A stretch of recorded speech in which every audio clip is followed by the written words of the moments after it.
Thank you, everybody. Equalization, as I've outlined tonight, is unfair, unaffordable, and unnecessary. Alberta families sending $2,700 this year for such a program is also totally unacceptable.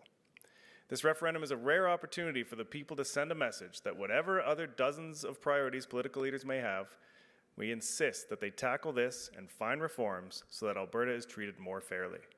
Far from this vote damaging Canada, the mild disruption of a yes vote should make it stronger and more just. A vote no is for the status quo. Ignoring the growing resentment in Alberta and following the current path is actually what risks ripping Canada apart. Just the fact we're here today learning about equalization and federal-provincial transfers shows this strategy is already achieving its goal. I wouldn't have had nationwide columns published on equalization without the referendum giving the topic more urgency. We can lament and fixate on the misconceptions or partisanship that will entirely determine how some people vote, or we can look at this room and all the folks online and all the ones who've read the exchange between Trevor and I on the hub or on the radio this morning and learn more about what happens with our federal tax payments, learn more about flaws in the equalization program, many of which the two of us agree on, which should tell you they're pretty obvious flaws. One big difference between the economics professor and the issue advocate, though, is that when I see a flawed program taking more money than it should from Albertans to give far more than it should to people on the other side of the country to fund better provincial services than we have, I can call it unfair.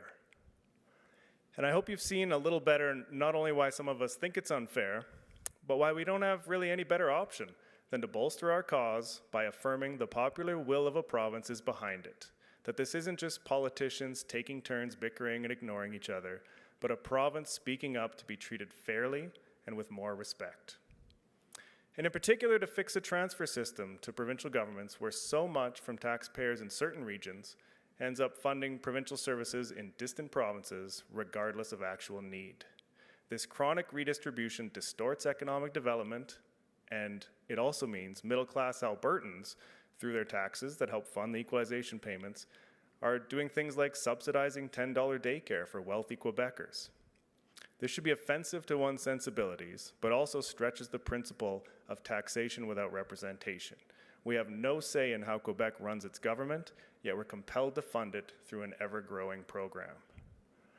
And I'll finish where I started. This referendum is about one thing: triggering meaningful negotiations with Ottawa to get a fairer deal for Albertans. Alberta's never been at a bigger crossroads, and we can't count on the political class to get this done. We need to speak up in a way that can't be ignored, because we know most of the political leaders in Canada would prefer to ignore it. Please tell every Albertan you know to check out our website at equalizationreferendum.ca and vote yes on October 18th for a stronger future for Albertans. All right, thank you, Bill.